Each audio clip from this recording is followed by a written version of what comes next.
Darrell Harris, Commissioner Raymond Iglesias, Commissioner Carson Turner, County Administrator Jennifer Davis, County Attorney Mark Black, Clerk Kimberly Barron.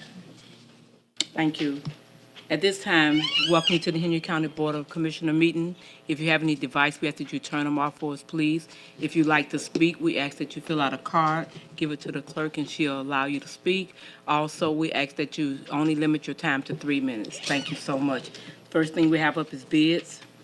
I move to option one to approve the ranking committee's recommendation. Second. Motion by Commissioner Harris, second by Hold Commissioner. hold on, Chairman. Hold on. Yes. There's more to just approving option one. Well, then why don't you tell us? I would love to. Also, it is the impact fee. I understood that. Now, the option one provides you with, under option 1B, I'm asking you to approve or revise the list of services, service areas to be studied. We have a list here, and we are recommending that you go forward, but if you feel like you want to narrow down the focus of the study, we do have some recommendations. Madam Chair, it's $160K roughly to perform the assessment for all of them that are listed. Let me ask you all this, on the EMS and the school facility or educational facilities, do we have any desire to go to our partners on that and say, hey, would y'all like to saddle up with us on those For the calls? school, yes. Okay, For EMS, That's us, that would be, that would be on I us. know, but I'm just, I mean, the law enforcement, well, I guess No, that's us too. well, I'm thinking, so there is nothing to do with the hospital on this? No, this is just our EMS And so service. there's no way to look at that, okay. What about the public buildings though, y'all? That one kind of, I wanted to hear a little bit more. So, we've been blessed with some funds that we otherwise wouldn't have had because of COVID and ARPA and so forth. And so we're using a lot of those funds into helping with our public facilities. Now with growth for impact fees, and we're just trying to get them where they need to be today, right? But for public facilities for growth, that's where that would kick in if we needed to do any kind of expansions or anything like that. Libraries, we felt from a staff perspective, if you were looking to carve something off, that would be something that we could look at down the road if you so chose. And then also, Shane can talk a little bit about transportation. And if you choose to move forward with that, how we wanted to see that and not do it overall and not specifically in zones like we had last time. But we felt like there might be some opportunities to carve some of those two off. Now, public facilities, that's something else, but I think our focus is EMS and law enforcement, I think is really where it's at primarily, but we also wanted to look at facilities. What about roads, Jennifer?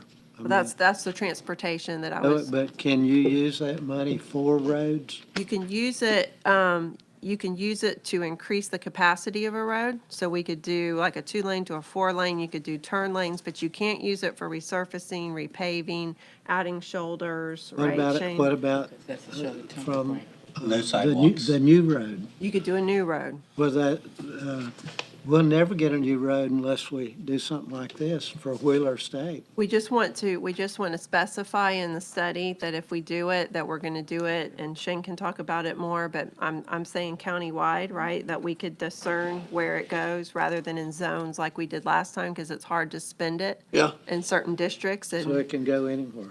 yes, sir. Shane Parker, for the record, you can use it for a new road like for Wheeler Estates. You can use it for widening of Helms Road. You can use it for intersection improvements that improves capacity or functionality. Just can't use it for maintenance. Key thing is the last impact fee we had the zones 2 specified. We had like north of the river, Yeah. which made it problematic that there's really not a capacity project. So I'm in favor of roads as long as the zones are big enough that we can do a project that's meaningful. So Shane, just talking off the hip. So we experienced X number of new permits, new construction permits in Pioneer, and we want to open up Henry Isles. We want to make Henry Isles have shoulders of sorts and be safer. We would be able to take dollars and cents. Why? Explain it to me. Because you're not adding capacity.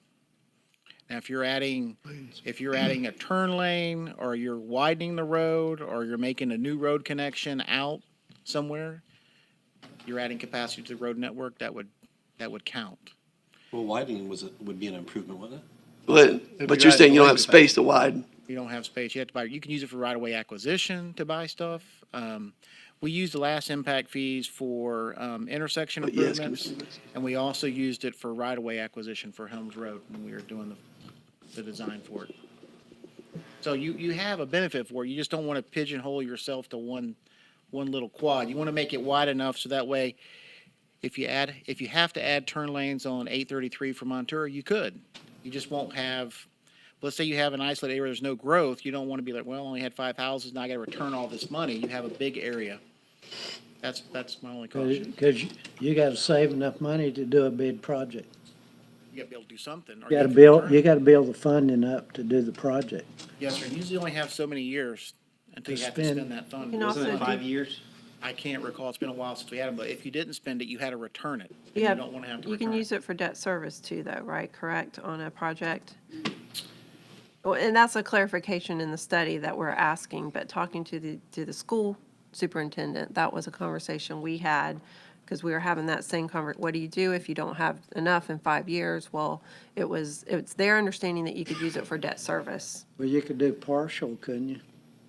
Just depends on what it is. All right, let me ask you another question. Just once again, we're going to spend 156K, 157,000, roughly 160K. What is our anticipated ROI?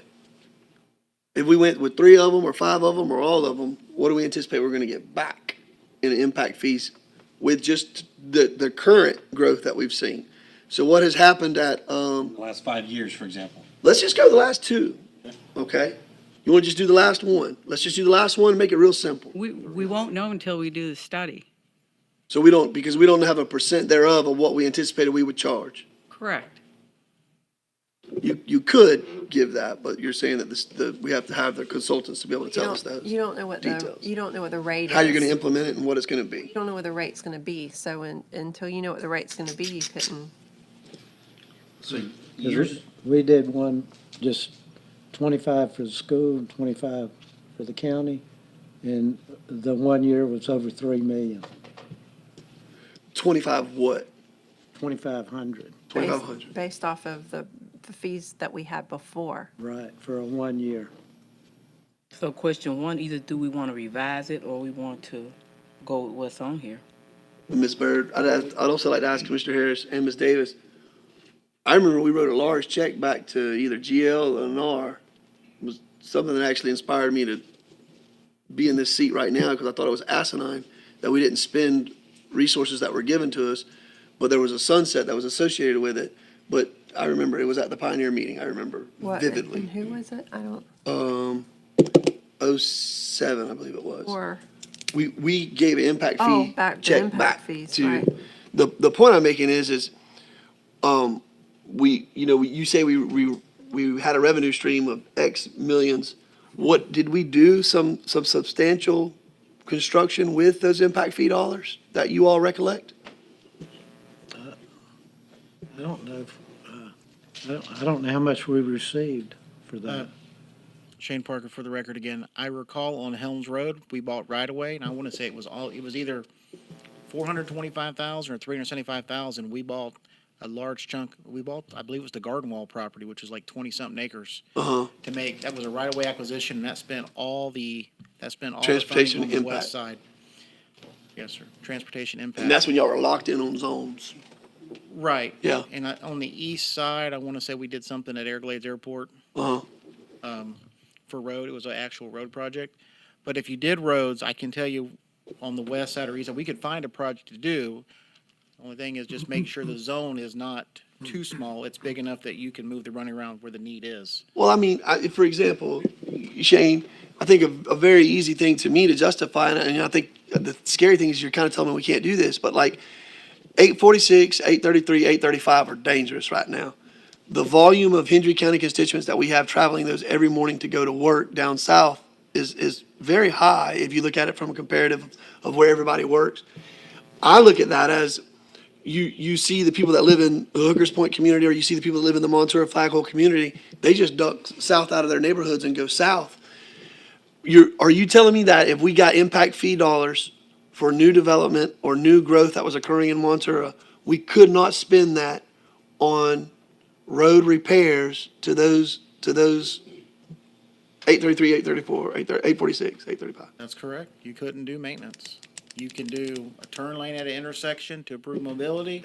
You can buy right of way to widen the road. You can widen the road, design the widening of the road, but you could not use it for repairs and maintenance. And you can Okay. put a new road in. No. New road in. Right. You can buy right of way for a new road. You can, As long as you add lane capacity, you can do it, not maintenance. And that's kind of the thing there is, we have so many folks coming into the area. I'll give you a good one, Cowboy Way. That needs to be expanded. That needs to be done. Yeah. All the way through. There's Yep. nothing there. With the people that's coming, if we do not pick out what we're gonna do on here, public buildings is kind of hard. Emergency medical service, law enforcement, all day long. All day long. All day long. Educational facilities at schools, we spoke with Mr. Swindle. He's looking at that. He's also looking at the 0.5% sales tax. But without both of them, we're probably not going to realize what we need now. And the fact is, we're so far behind as a county now. Starting to impose these now is going to help us catch up eventually, but it's not going to bring us to wholeness anytime soon. So the whole idea of the impact fees was let's help pay for what, we can't maintain what we have. So there's no way we're going to increase the volume without some fee to help. The public buildings, I could take that or leave it, to be honest. But, the emergency, the law enforcement, schools. Madam Chair, I want to agree with Commissioner Wills. Public buildings, I could nix that in a New York second. EMS, law enforcement, I think both need to be in there. Transportation needs to be in there. Educational facilities, I think that we ask our partners at the school board to help us with that, but I think we need to ask for that. I want to keep libraries in there. I know that may not be popular with y'all, but I put such a value on education. I put such a value on those facilities. And I think that we need to, if you're looking at developing in our county, you need to understand it's a wholesale approach. And they're already so underfunded to begin with. I just think that's an easy one. The growth analysis, and then meetings and presentation, I'm assuming that's an à la carte menu that they want to have in there at 9260 because they're going to have meetings that they attend, they're going to have presentations that they give. But the option, we're going to still negotiate these. Yes, we're still going to negotiate the cost for each service area and each service that they've laid out in their very detailed proposal, which was really helpful for staff to make their decision. But yes, we're still in the position of negotiating the end cost. That's on all of them. Yes, sir. Then we could delete what we didn't want. Well, right now, we need you to confirm which ones you want studied. And then we would negotiate those service areas on the end cost of the consultant's work. Oh, okay. So a question, is it even possible to have a growth analysis if we're going to go into a recession? Absolutely. It's possible we're going to go into a recession. No. How are they going to give us a growth analysis based on us going into recession? Oh, Well, they can't forecast that, but So do we need to spend $12,000 on that? well, that's not part of, well, let me just put it this way. What we're asking you to do tonight is to make the recommendation, and as spelled out in A, B, C, and D, but your choices here of the service areas under B is what we're asking you to pick and choose. As far as the details on the rest of the costs, we absolutely need a growth analysis regardless of what what the current situation is in order to complete the study. I mean, that's part of the baseline of what the assessment's going to be based on. So we could do all of them but number one? They recommend that we take off the public buildings. Yeah. So do we leave that on, or? That's Okay, your so you- vote. Commission. I mean, I got a question though. So, I don't know if y'all saw table 7, the very bottom, Commissioner Iglesias, look at channel 20, page 20, 11 of 11 though. So like the development of a project strategy and kickoff meeting, who does that consist of? Number 2, development of population and demographic projections.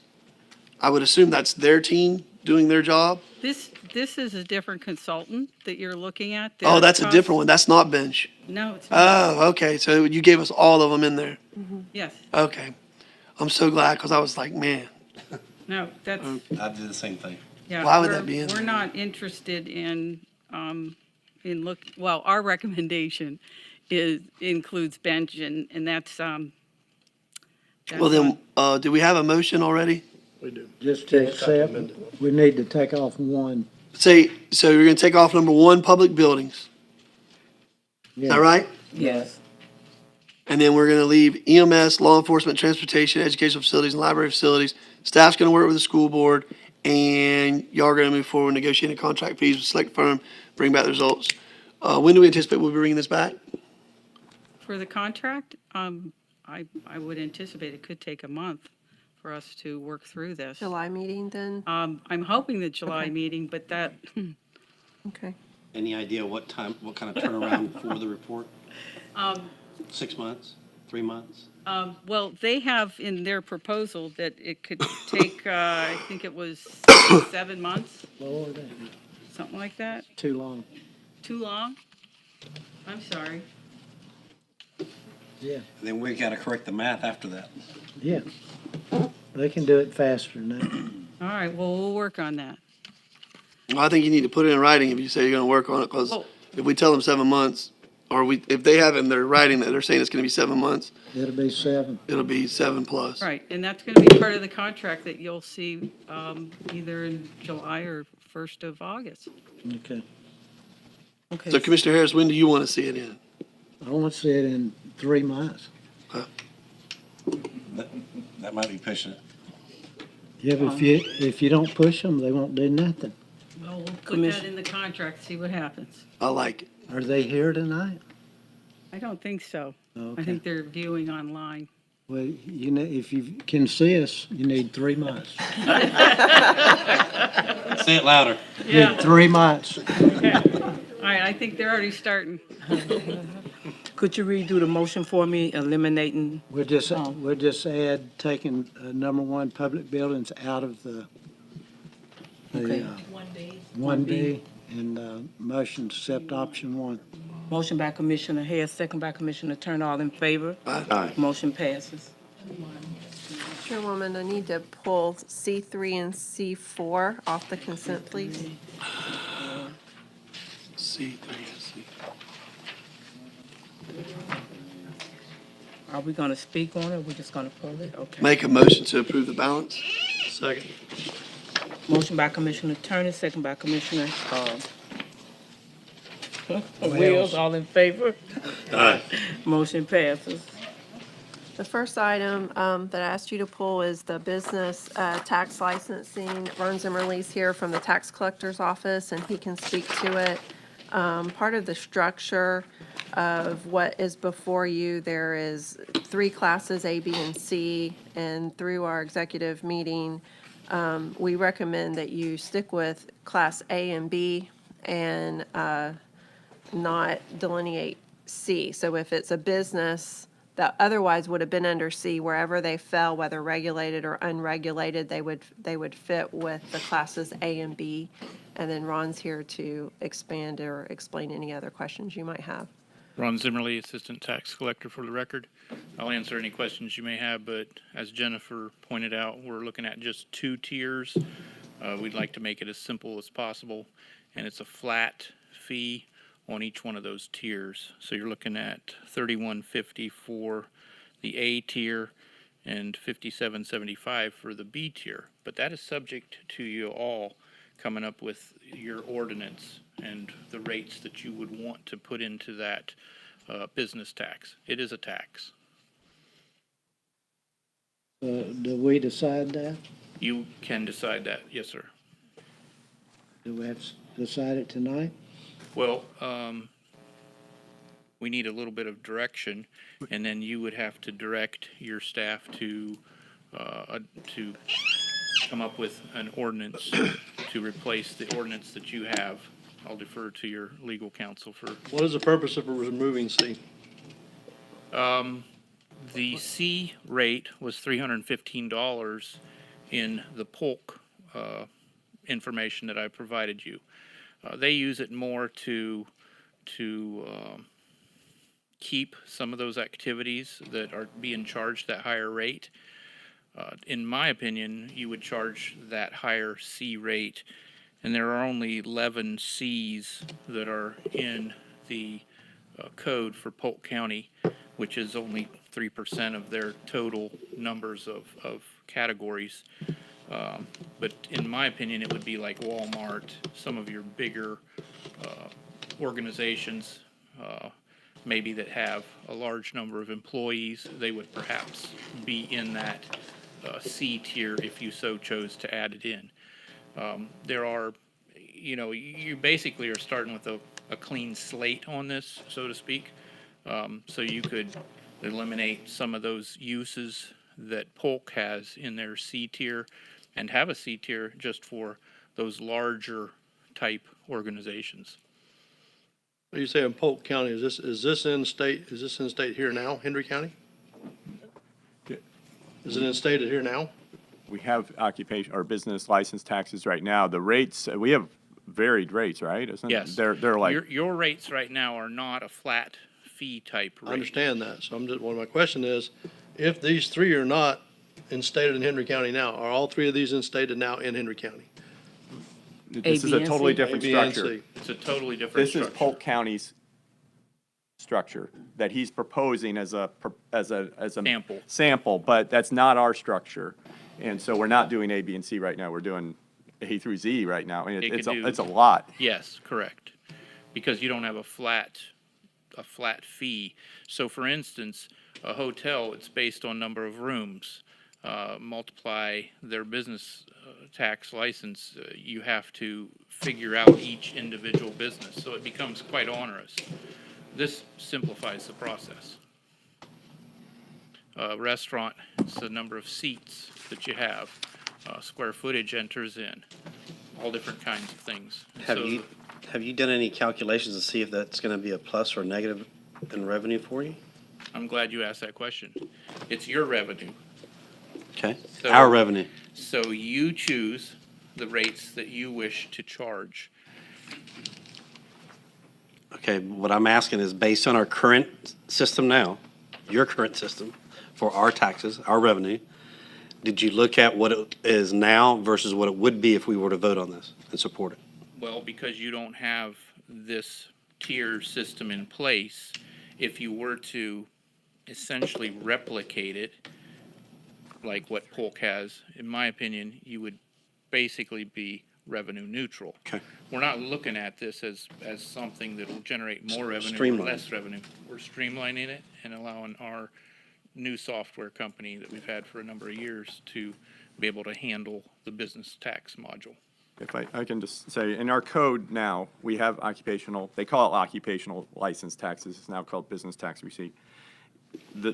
We have categories, and I haven't counted them, but it goes from section 62 of the code up through section 93 of the code. So what's that, 32 different categories right now. And the rates are very unique. So in other words, like hotels is 75 cents for each room, with a minimum of $7.50. For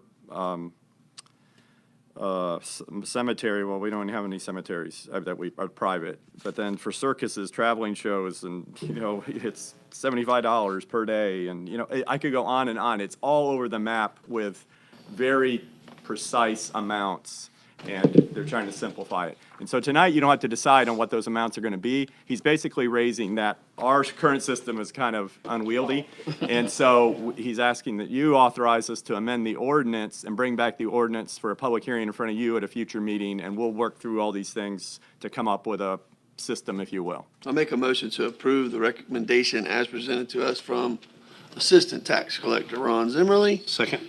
and bring that back for further discussion, please. Motion by Commissioner Turner, second by Commissioner Glacier. All in favor? Aye. Motion passes. We go on to number 4. Thank you very much. Thank you, Mr. Thank you.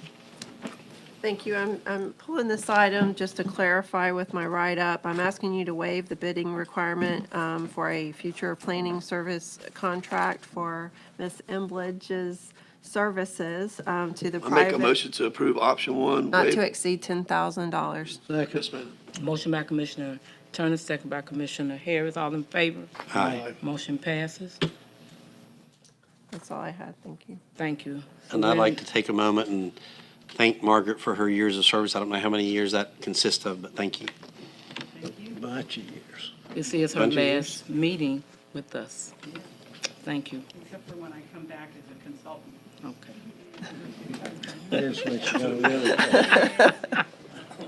Don't really take it to We're us. now award and appearances. Yes, that's Mr. Geberer. You can come up while I'm give you just a brief intro to this subject. So you had the workshop where you talked about this at some length. This is for you. He's not going to go through everything again. I guess he's going to put the slide up that has the rates on it, and really what you're being asked to do at this point. Nope, What? we don't have it. Well, we're going to get it. Can we get that up? Or it's page 23 and 24 of your agenda item. So while he's getting that ready, so the rates that he's going to put up, we're asking that you authorize those rates to be put on the trim notice for the various property types. That's all you're authorizing tonight is the trim notice Mine not coming up. purposes. I understand there may be some concern about those exact numbers and where we land and the increase that it represents. Of course, you can always go down at the public hearing on September 12th, but for right now, we're asking that you authorize those to be put out on the trim notice. That September 12th meeting, is that going to be in LaBelle? No, that's in Clewiston, September 12th. And then the final will be LaBelle. Well, but this, non-ad valorem assessments are always done, Sorry. completed at the, but it's a countywide assessment scenario for fire. I mean, you're always. No, gonna I be get on- it. Just the folks in LaBelle's got to drive an hour and a half to get here. And they don't get off of, like Commissioner Turner, we talked about many times, 5 o'clock, for them to get here by 6 is pushing it, so. I'm just not happy with this. We can always go down. I'm not Right. happy with it at all. Could Needs to you, go down. Mark, could you set that like for 7 o'clock? And then, Sure. Yeah, we can advertise it to occur beginning at 7 if that's your pleasure. and that'd give them more time to get there. I definitely want them to have the opportunity to have a voice in the Yeah. meeting for sure. Do you need a motion for that or no? Yeah, you've got to authorize these numbers, these to be included on the trim notes because it's going to be going out in the mail to people. And so, you need to be the ones who authorize But the it. time, I'm sorry? do you need a motion from us on the time or you can just? Well, the time will work out. Yeah, we'll just do 7 o'clock, but you need to authorize the rates for trim notice purposes. Need a motion? So move. Motion by Commissioner Harris. I need a second. Nobody wants the rates up? Don't you have to pass it, or? Open for discussion if you all want to speak on it. So the alternative, if you're not proposing these rates, you could propose the same structure but at a lower rate, or you could keep the current rate or increase the current rate. Ms. Davis, what are your thoughts? My thoughts are to adopt these rates for trim, and then between now and September, we're gonna go back and we're gonna look at specifically the capital line item, because that's where the largest amount of increase, correct, is, and see if we cannot dial it down and figure out whether it's through financing or donations or whatever it might be, very specific to the equipment that everybody's requesting, and see if we can't reduce that significantly and bring a reduced rate back to you for September. Maybe a smaller bite. Yeah, I think you'd probably end up with a maximum of a 20% reduction. I mean, if we took out a lot of the capital, you'd probably see a 20% reduction in the, Well, again, instead of 1.5 million, all of a sudden maybe it's 700,000 or something. So Just something that, it's a Swallow a lot little at one easier, yeah. time, and we have a lot a time we're making up for, granted, but at the same time, you can't always do everything in one step, so that would be my recommendation. Okay, I'll add that to my motion. I second it. Motion by Commissioner Harris, second by Commissioner Wills. All in favor? Aye. Motion passes. Thank you. This is a public hearing that's coming up. Anyone wish to speak, make sure you fill out a card for us, please. At this time, we have CPACE coming up. If you would come to the podium for me, please. That'll be me, just to start out here. Madam Chair, I'll be starting out with that. Okay, thank you. So this is the CPACE ordinance discussion that you began at the meeting in Pioneer a month ago. So you have in front of you a proposed ordinance and a proposed agreement with a particular PACE funding agency, the so-called FRED agency. So on the issue of the county's liability for the assessments in the event of mistreatment, we hired an outside attorney to look into that. I sent you an email this afternoon about it. I don't know if you all had a chance to look at it, but his initial opinion was not as strong as I would have liked, so I asked him to strengthen it a little bit. The bottom line opinion that we got from him is that there's not a lot of law. There's very little law at all on this subject. You're kind of drawing conclusions based upon just interpreting the statute, and there's one attorney general opinion that touches on a side issue, not this exact issue, but a side issue, and he's interpreting from that. And so what he said, or his final recommendation was, include language, add language to our ordinance and to our PACE funding agreement that basically says we're not liable for the assessments if the property is cheats to us. So just add those sentences to the documents. And then he said, that should protect you, but we don't have any law that says that that's even appropriate for us to say that. And so he said that to really nail it down, he felt like you ought to ask for an opinion from the Attorney General's office to get an answer on the subject. How long would that take? Yeah, well, there's no guarantee on time. We've gotten 2 from them in recent history. We did the ATV one. Now, that was during COVID, but they took a long time for that. That took like 6 months to get that answer. We're also waiting for Montura's attorney, which. No, okay. We had 2 different ATV opinions. We had the one where we were saying, can we authorize ATVs, or are we precluded from state law from even authorizing it? That was an earlier one before you were on the commission.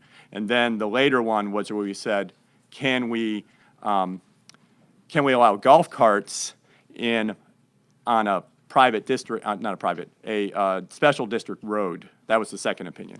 That one was a little bit quicker. The attorney was a little bit delayed on that, but that was still 3 or 4 months from beginning to end. So what I'm proposing to you is this, so that you adopt the ordinance tonight with the added language, the added sentence that I sent out this afternoon about we're not liable if it is cheats, that you not sign the PACE agency agreement tonight. Having the ordinance just lays the groundwork. It's been advertised for public hearing. We'd have it on the books. We'd be able to do PACE agreements, but you wouldn't be obligated to do an actual project without a PACE agreement in place. So you would hold off on doing the actual agreement, and you would seek the Attorney General opinion, and the project would be on hold, while you were waiting on that answer. But at least you'd have the ordinance in place, and that step would be out of the way, if you will. So that's the recommendation between the outside attorney and But me. if you put that in the ordinance, what's the guarantee? What are you gonna do then? Somebody would have to, it'd go to tax or somebody. So if you put it in there, what would be the next step? It If just starts something the happened. ground rule. Well, it'd be canceled. If our research is correct and if that language is effective, then if the project goes bad and they quit paying their taxes and the property is cheats to us, the assessment would be wiped out, just like the taxes are wiped out. And so we become the owner free and clear, no taxes, no assessments, it's a clean slate. And so the amount invested by the PACE agency would be lost, that's what would happen. So we hired am I right, we hired an attorney to give us an opinion. Right. Could we have not just went directly to the Attorney General? Well, Now you yes, we could have. I mean, Yeah. yes. I mean, in hindsight, he ended up there. I mean, I didn't know that he'd end up there until he did his work. As long as we learn from it. Yeah. But I think the reality is that you're trying to get an answer as quickly as possible to be able to allow this decision to be made. Right. I'm not asking this to be combative, but why the time sensitive? Why are we trying to push this? That's the private party who can speak to that. I'm just trying to accommodate what I understood to be a sensitivity, but they can are speak about here. that. They are here. So, Mr. Eddie, I believe. Let me ask Well- y'all, are y'all, I don't think we're dragging our feet on this, but I think we're trying to protect, trying to all the protect, interests that are at hand. we're So I trying to want, protect the county. yes, sir. So what are y'all's thoughts? One of the Y'all, things that y'all we want to did wait on speak the Attorney of, General we- opinion, or? Then if I'm it was the not gonna- default, I'm not gonna do anything unless I know the county's protected. you can come up, Mr. Eddie. Please state your name. Ryan Barkus with the Florida Resiliency and Energy District. So I'm not with the project per se, but it is my understanding that the provider that would be funding this has told me that the project is willing to move forward, but I would assume, and I cannot speak for the project, but if that time was 6 months, then my guess would they would remove themselves from this endeavor here in the county. I don't know that for sure. That is just the sense of what I have. And not trying to push you or sway you in one way or the other. I've talked with Mark, and it's been a great conversation with him. I would just say to you, this is an opinion, and until you get to a place where you would have someone where this is cheats to the county and you would have to go through that process, I don't think we would ever know what the actual outcome would be. But I think I spoke to you about this in the last meeting, which is to say, you have a PACE provider who would be putting money into the situation, a senior lender who'd be putting money into the situation, and I think the occurrence of this cheating to the county and them just letting their money disappear would be very slim. I mean, just my 2 cents. Let me add my 2 cents to it. So, our community is small. We have a handful of pillars, if you will. And I think in my research of understanding this is introducing different money to the overall system that I think, has the ability to upset the apple cart, so to speak. And I just, I guess, ignorance isn't an excuse, but it just makes me uncomfortable whenever, that sales process, and I'm not saying he's doing this, but one of the reasons why we need to make a decision is because if not, it's going to go elsewhere, Fred Ford was going to go elsewhere until he got here. I don't remember what the one was. Atio, if we didn't turn and burn on that one, they were going to go to Michigan or Tennessee. They knew they were going to be in Clueston or Hendry County, but if they didn't go with us, they were going to go to Michigan or Tennessee. Where were you going to go? Well, I'm not real sure. Okay, well, you're. I don't know this man's from Adam's House Cat. Do y'all know the entity that we're talking about? I've spoken to the entity. Okay, all right. Well, they've done a really good job of due diligence. Have they spoken to you? You? No, They have? they have. Okay, so they've spoken to 40% of us or 60% of us? You've talked to them? No. No. Have you, Mr. Harris? No. So they've spoken to 2 of 5. I don't know anything about it. I will wait to see what the board leans towards, but I'm not in favor of it as of right now. So that's my 2 cents. Okay, anyone else? Mr. Eddie's here also, if you'd like to speak. Would you come up front, please, and state your name?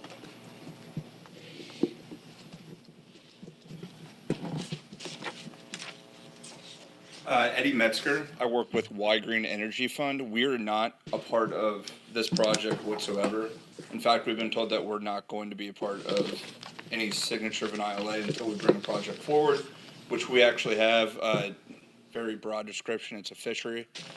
We would like to talk moving forward at some point. And I don't know if this is part of my 3-minute public testimony here, but the short of it is we do have a major issue with what you're seeing as far as the ordinance goes. And we had a good discussion about what's called lender consent. Currently in law, lender notification, you have to tell a bank when an assessment happens within 30 days of that activation. If it goes past 20% of assessed value, then you need lender notification. Hence, a bank has to say that's fine for you to put a PACE assessment on your property. So lender consent exists in one jurisdiction out of 100, Orange County. 2 of us, and he represents a different provider within the district, decided not to move forward because lender consent is literally anti-free market. It's like me saying, I would like to give a HELOC on my own house, but I'm going to ask Wells Fargo if it's cool if I do that with my own equity. And in this case, a bank believes that that equity is not yours. Now, I would imagine most people in this room believe that their equity is theirs. Now, the house is the collateral, but you're also putting a new roof on that commercial property or that house. So therefore, we're asking to reconsider the lender consent portion, maybe take out the lender consent portion, come back and discuss that lender consent portion. The rest of the language we're fine with, and we have worked well together to get to that spot. But lender consent is absolutely anti-free market. It's as anti-American as it gets to say that a bank is in charge of what you're taking out. One more thing as far as what we do at Y Green, we're small scale. We don't do the multi-$100 million. We do $2 million and below. We're helping the mom and pops commercial strip malls. We're putting roofs there where historically they haven't been able to get credit or didn't want to take credit out. We're able to help them. We do small scale, and a bank is straight up going to turn us down if that mom and pops person goes and asks, hey, can I take out a $2 million loan to get a new AC unit, new roof? They're going to say no, but we can give you a worse rate, or just straight down turn them down.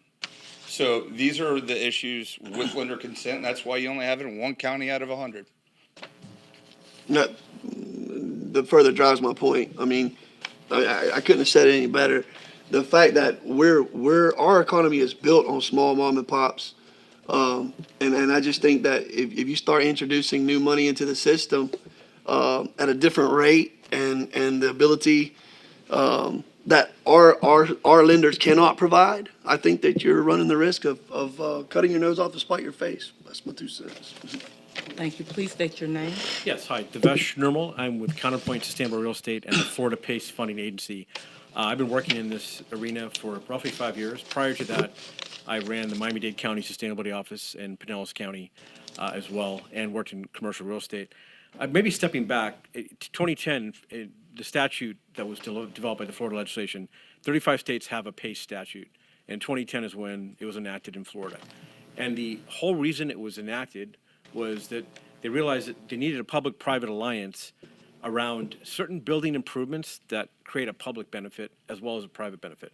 Those are specifically energy efficiency, clean energy, and windstorm resilience. That was a targeted set of retrofits or improvements on buildings that the state felt were not at a level where they need to be for us to be, anywhere close to being considered sustainable, how storm events go. So that's the genesis of the statute in Florida. 60% of the state has PACE at this point in time. And what you're seeing now in the state is that, obviously you have these central counties that are industrial, hub and spoke. You're going to have people coming in, and it'll maybe be project specific. But I kind of want to widen the argument and echo what Eddie said about access to capital for small private owners. So what the legislatures did in the statutes, they do have a lender consent provision. What they say is that if a project is greater than 20%, you've got to seek lender consent from the bank or have an energy audit as an alternative to prove that that is a valuable improvement that's going to lower operating costs and it'll make everybody whole financially. It's going to work out. This capital is designed to allow these improvements to happen without impacting credit, but also to make sure that the cash flow, that you're having enough energy savings offsetting the cost of financing, because it's long-term fixed rate financing that you can't get with a bank. In Orange County, when we argued this point around lender consent, It was very contentious. Some of the commissioners felt like they needed more time to evaluate a provision that was unique to that county that no other county ever did.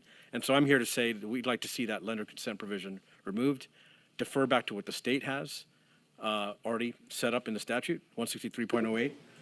And I'm happy to answer questions. We had a commercial laundromat owner that during the pandemic, they lost a lot of revenue. Hotels were low on business.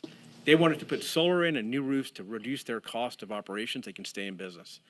And the bank they were working with was not really going to care about something at $1 million or $1.5 million.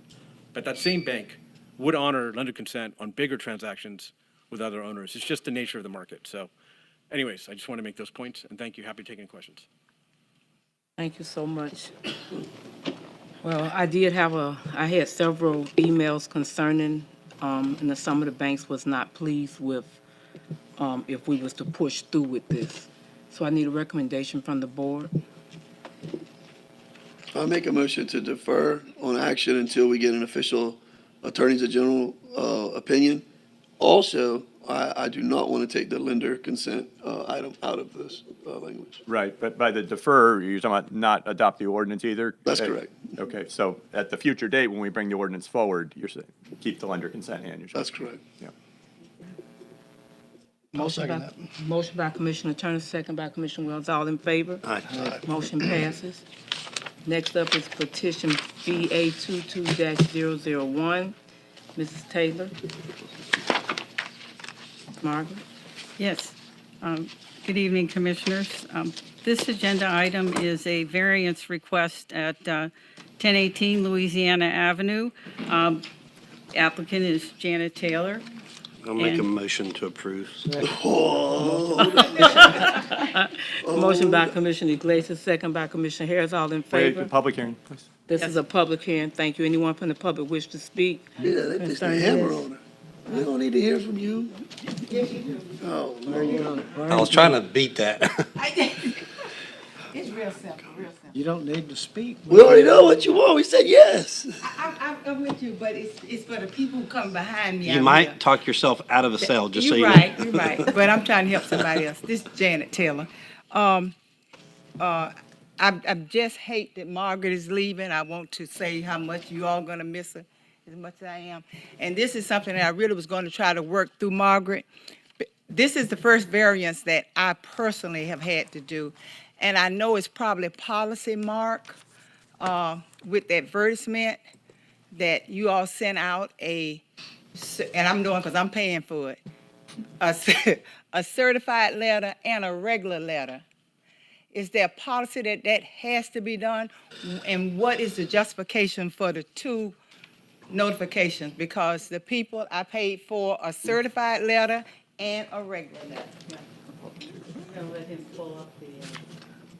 And I just don't want this to happen to anybody else. I'm trying to save somebody else a few dollars. It's all right with me, but I think it was your board when you were on this county commission that approved that. Yeah. I was asleep that night. Mr. Reddish must have been in the house and you were Mark, bored. is that Yeah, part you of know, you know. Is that also part of the new HB whatever that Well- we don't have to advertise publicly anymore? That's for public meetings, public Specific. hearings, yeah. Okay, so, no, it's not directly related. Okay. So, the requirement for the mail is County Code, Section 1-50-10, .1, which is, I won't read every word of it, but for variances, special exceptions, rezoning, notice by certified mail and regular mail shall be sent to each real property owner whose land lies within 750 feet of the perimeter of the subject property and whose address is known, blah, blah, blah. So, that's in your code. We all know we do certified mail to have proof that somebody received it, because you do have people who say, I never got that, and then you got adjacent owners who come to you later and say, how'd you approve this without even notifying me? And then we have the mail to prove. The regular mail isn't really that much more expensive. The certified mail is the pricey item, but we do both because some people don't claim they're certified mail. And so then, at least with the regular mail, you can have some belief that they were notified. But I think Ms. Taylor's might have been particularly expensive with the 750 foot in a densely populated area. There's a lot of property owners within 750 feet. I tell you about $1,000 worth. And so you may, a consideration you may want, I don't know how you feel about this, Margaret, is if you would have a more, a less a lower distance for densely populated areas so that you're notifying fewer people, maybe. That's an idea. I just want to help somebody else along this process because it was all right with me because I see some of my neighbors in the area and I had already got them to already sign off on it when I sent in the application.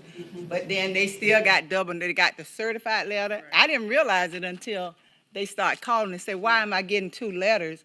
So I didn't know. And I just was, if it's something that the county could address for the, for the future, I would appreciate it. Right. Yeah, that was all. Thank you. And to speak to that, we do have the opportunity to, in high-density areas, is to limit it, rather than 750, bring it back to 350, which was a standard for years. So we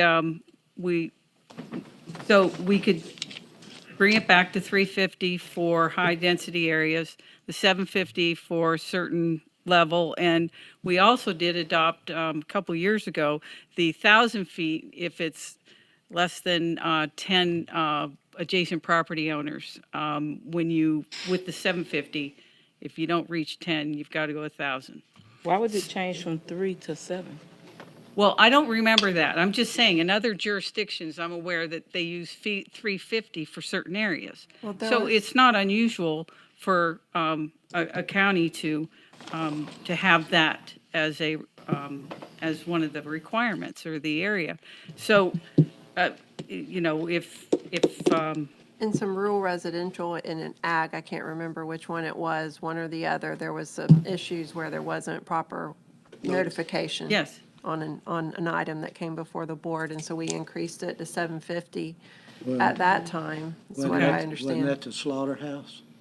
No, that was in there. Okay, That yeah. was the 1,000. Because they come in too. Well, they were mad. Was one of them, right? Yes. But anyway, we would be, yes, we would be happy to look at that because I agree. All the mail outs, that's a lot of staff time as well. And most of the folks that did call us thought we were trying to rezone their property or they don't understand the letter apparently. So that would limit the calls and staff time. Thank you, Ms. Margaret. But still afford, the due notification that should be done. So, We need it in anyway. a place of a motion. Madam Chair, I think we had a motion. All in favor? Aye. Aye. Thank you. Next up is petition number SE 220001, Hearts Plan. Yes, Commissioners, this is a special exception for a medical marijuana processing and cultivation facility that's taking over the facility that's been there for years, Seminus Seeds. Am I pronouncing that right? Anyway, the proposed facility is planning to use all the existing buildings. They're not planning to expand any of their impervious areas. And of course, as you know, they're required to meet all of the state requirements for a medical marijuana processing facility. Now, and I've noted in my staff report that per our code, dispensing is not a permitted use or activity in Hendry County. This facility would not be dispensing. It's not going to be the 7-Eleven where people are driving up and buying product. This is wholesale distribution out of the county to wherever their dispensaries or wherever they're whatever, based on their business. It's important to note that the LPA had some good discussion on this, and there were 2 members that were not supportive of it. And it was more, it wasn't specifically based on county code that they had an issue. However, the vote was 3-2 to recommend to the Board of County Commissioners that they approve with the recommended conditions. The special exception has certain criteria that has to be met. That is detailed in the staff report. and I'm available if you have any questions. I do know that the applicant is here and would like to provide a presentation. We have that ready to go.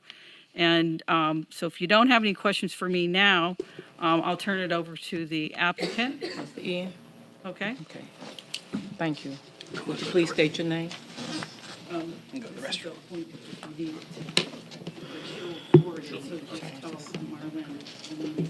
Thank you. Thank you very much.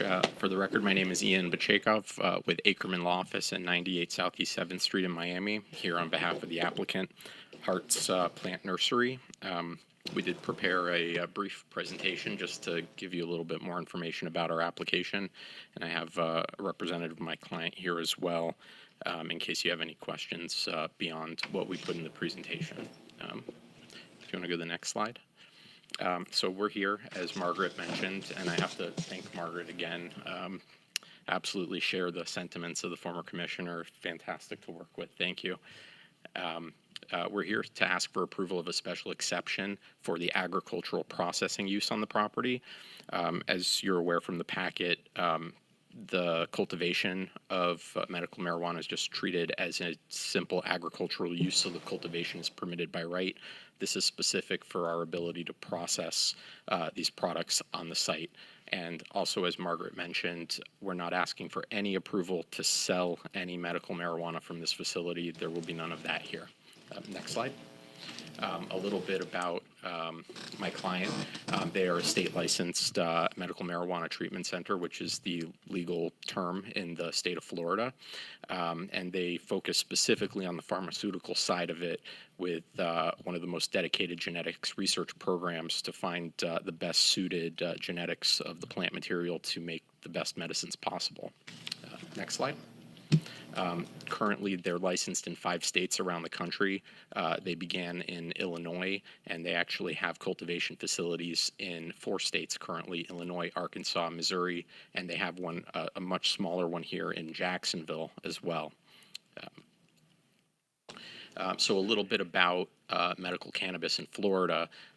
The Office of Medical Marijuana Use, which is within the Department of Health, puts out a weekly update.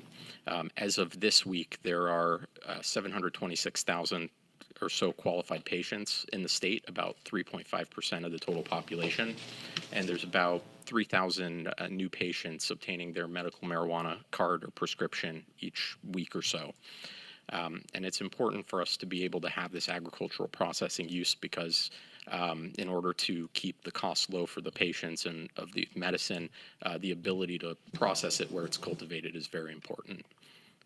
Next slide, please.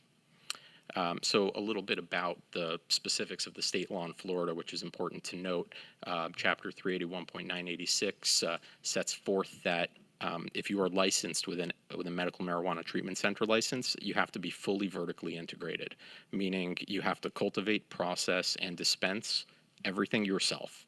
So what is ultimately grown and processed on this farm will only be sold by my client at their approved dispensaries around the state where the dispensaries are permitted. That means it's tracked from seed all the way to sale. This is to track the inventory and specifically for security purposes to ensure that there's absolutely no diversion by employees or otherwise. And so this is very important to note, particularly with regard to the aspect about wholesale and distribution. We don't actually wholesale it to anybody. It gets shipped to our facilities for sale. We can't sell it to anyone else other than the patients who have the prescriptions from their doctors.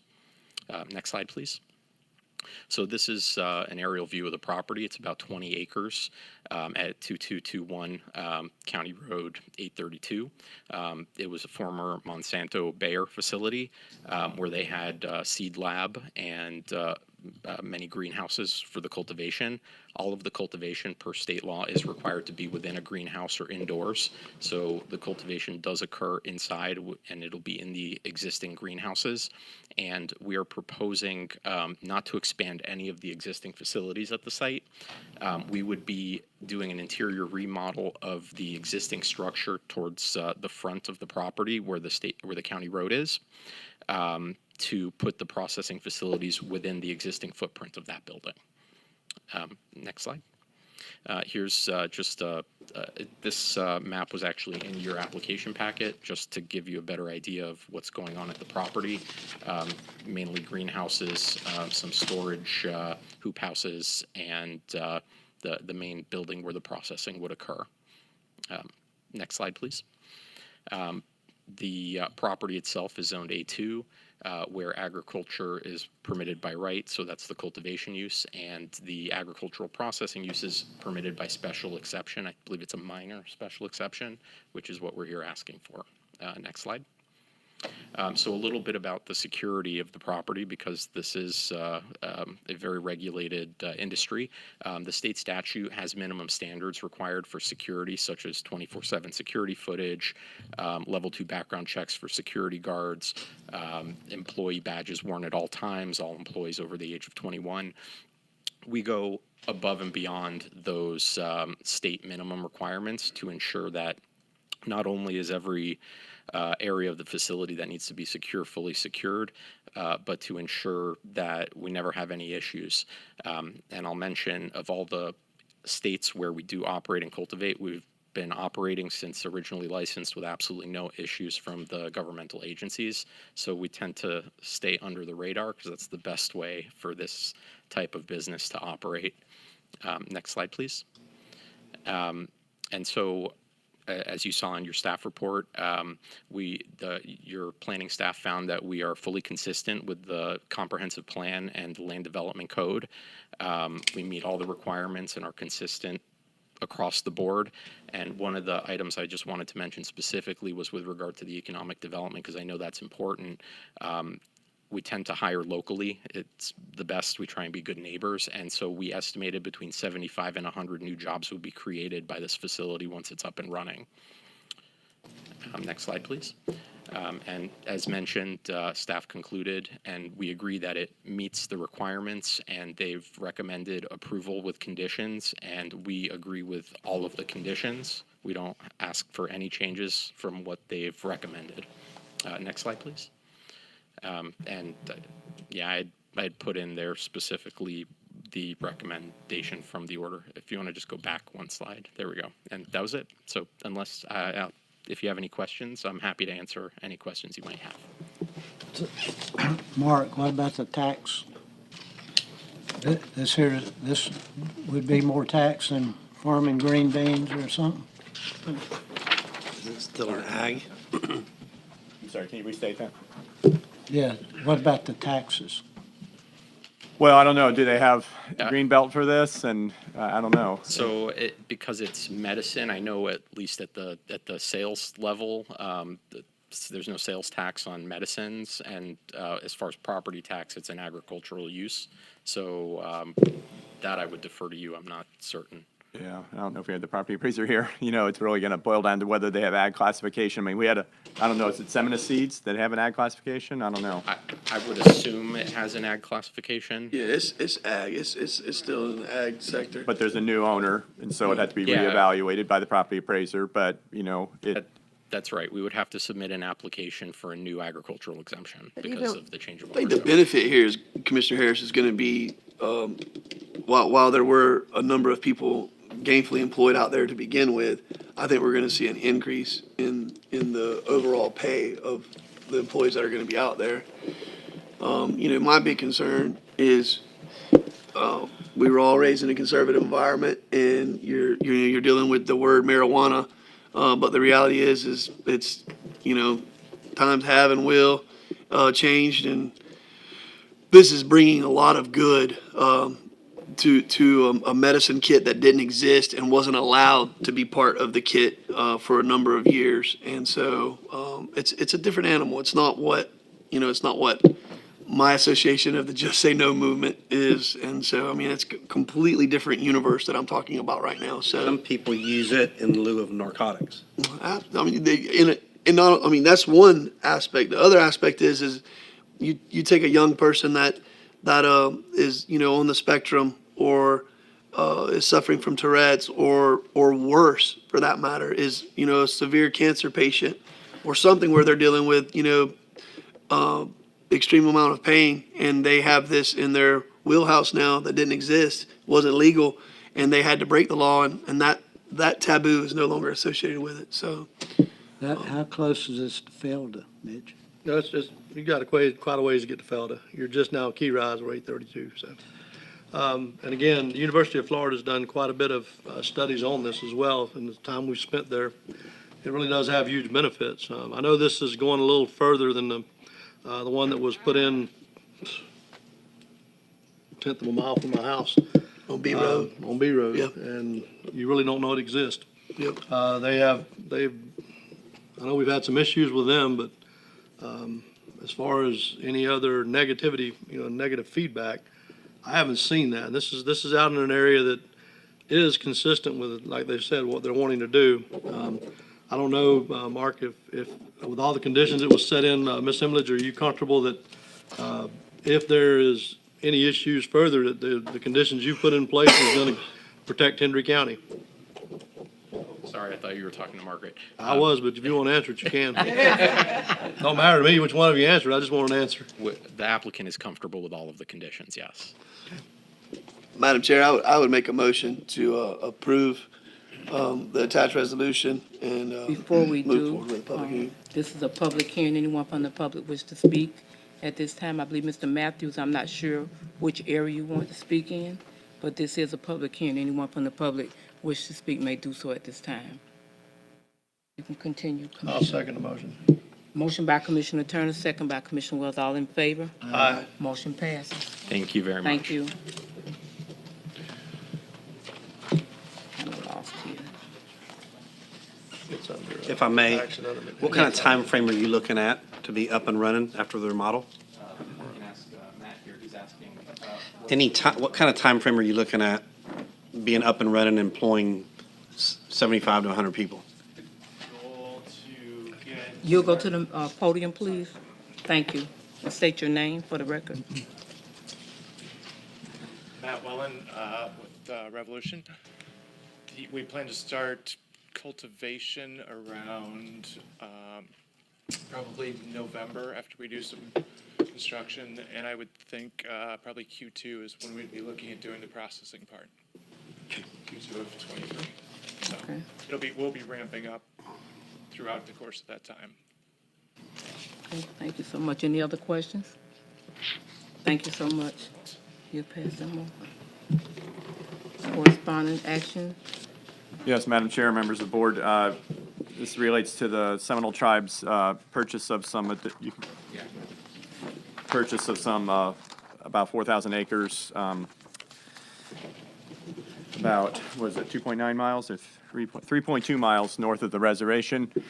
You authorized us to submit comments on that at your second meeting in January. We submitted those comments. The Bureau of Indian Affairs came back with its decision to approve the request to put the land into trust status, which basically makes it reservation lands. It removes it from any jurisdiction at all for Hendry County anymore. And so you can appeal that if you want, and the deadline's coming up here, June 23rd, I think. So I'm presenting it to you to ask if you want to appeal it or if you're just going to let it be. If we appeal it, are we going to win it? No guarantees on any appeal. I think it's an uphill climb. You're appealing within the Bureau of Indian Affairs, and they, if you look at their, and I don't know a lot about the Bureau of Indian Affairs. I'm kind of learning a little bit just from this experience. And just looking at their website, I kind of view it as their mission to advance Indian causes.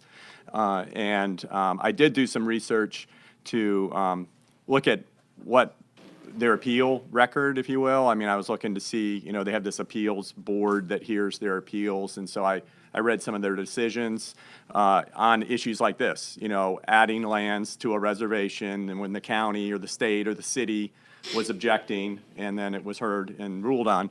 And most of the decisions affirmed the earlier decision to grant reservation status. I did find a couple where the board did grant the appeal or rule in favor of the local government that was challenging it and saying that the local BIA office didn't consider some factors adequately and needed to go back and reevaluate And then I don't know how those ultimately turned out, but I saw some reversals, not many. There were a lot more affirming the decision. So, you might have a chance of success. I think it's less than 50%, but you might have a chance of success. I mean, at the end of the day, we're not, I was really opposed of it earlier, but the reality is, we're not going to provide any services for them when they go to put housing there anyway. As a matter of fact, our mutual aid agreement will just get better because they'll be that much closer to us. We're going to ask him to come to the podium, give an opportunity to speak. Would you state your name? And I'm Ken Yes, Dodge you for the can. Seminole Tribe. And I'm here really to answer any questions that come up. I've spoken to Mark, and he's, I think he's laid it out to you well. This is a really vanilla, application. There's no gaming. There's no change in land use. Minimum tax impact, those are the types of things that are normally appealed. So as he's laid out, in that notice of decision, the BIA has said this is in the tribe's self-determination, which is kind of the key word. So, I really think this is a really straightforward vanilla application, but I know it's kind of a different process, and so if there's any questions or something that Mark hasn't gone over, I'd be happy. Do we set a precedent if they continue to buy more land within Hendry County and take it off the tax roll? I think you could argue that you do set a precedent, Commissioner Iglesias, but I think that you have to look at the fact that, we don't have a partner like this, and I'm going to use that word partner, the Seminole Tribe of Florida, in my opinion. They're our brothers and sisters. They provide a huge feather in the cap, probably a very inappropriate thing to say, but they look out for us on a daily basis, in my opinion. In what manner? In what manner? Probably have, I would say, on the lower end, 250 people a day that go down there and work, that are gainfully employed, that would not be earning the salaries that they earn if the Seminole Tribe wasn't the influential power player that they are in the state of Florida. And that's not even in the gaming industry. I mean, I'm just talking about people going and working at the waterworks or going and working in the maintenance department or going to cattle and range and doing stuff like that, along with, their educational. I don't know how many teachers we have down there. It's probably not nearly the number it was prior to CCS being engaged, but But couldn't we say the same thing about U.S. Sugar? They employ 2,000 employees. we absolutely could, but United States Sugar Corporation isn't a sovereign entity that has a footprint that they are limited to being able to live on in perpetuity on their existence on this planet. And the Seminole Tribe of Florida, I think if hindsight were 20/20, they would have bought all of Garcia Farms, which is, McDaniel's Ranch proper. They would own all of that. But this was the last piece that they could acquire, and, they've pulled the trigger on it. Their neighbors, Garcia Farms, are not opposed to this. And I think, I think this is a good thing. I think that we should work with our partners to the south and recognize it and be supportive of it, actually. Put that in the form of a motion, I'll second. I make that in the form of a motion. Is it 32,000 more tax? Yes, that's, I believe that was the number. 30,000, I think. 30, and plus some special assessment money. The grand total was 32,000 and change. It was motion by Commissioner Turner, second by Commissioner And the Wills. motion, is to not appeal. Yes, sir. Okay. All in favor? Aye. Aye. Motion passes. Thank you so much. Thank you so much. South, West Florida. Yes, before you, You do anything with that? you don't have to. I just wanted to share, we got a letter from Lee County, we got a letter from Charlotte County. You don't have to take any action on this if you don't want to, but I just wanted you to see what other counties were doing, if you had an opinion, and if you wanted to direct staff to do anything, if at all. Do we still attend those meetings? What, I don't think. what do we pay them? Yes. You don't- No, actually, most of the Okay, counties are okay. opting out. There's no relevance to the committee. The last meeting I was in, we got one commissioner that just loves to hear himself. He discussed it for about 30 minutes, and there's just really nothing, That's no really one, vanilla. no one's there. Yeah. Yeah, no one's there, so. Because Lee and Charlotte's been out quite a while. We, Sarasota we've been County, out too. Charlotte County, Lee don't County. pay anything anymore. We haven't been paying for a Couple years. couple I don't years even now. think We they used to meet pay quorum 10, when used to pay we- 10,000. We don't meet for them. We don't We meet used to pay quorum. 10,000. Yeah, we used to pay, we used to be engaged, and I think that there was some relevance to it. Everybody was at the table, but They not used to- anymore. Every time I was there, all they talked about was Sarasota. Well, and the worst part of that was the planner from Sarasota would come in and make us look ridiculous. So it's just a Just tell them no, Jennifer. All right, well, each of these counties directed their staff to seek an amendment of Chapter 186 of the Florida statutes to make membership optional rather than mandatory. So that was really what I was looking to see if you all wanted us to pursue that or not. Be fine. Let me tell you why I don't even think we should engage it, is because of this. Our staff and our lobbying efforts are so limited anyway with the contract that we have. I don't want Ms. Hunter to have to engage in this conversation. I believe Ron Book is still in charge of the RPCs on a statewide level. The amount of influence that guy carries in Tallahassee is frightening.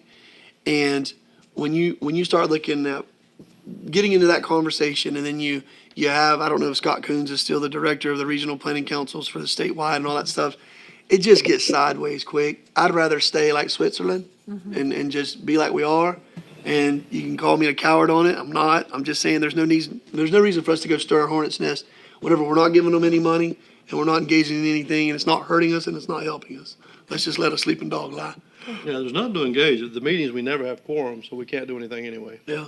There's maybe 5 of us there now. So it's almost gone anyway. It is. Do we need to vote on that, Jenna? No, we just, We now at staff reports. For the record, Shane Parker, Henry County Public Works Director. I want to talk to you about the MSBU assessment rates.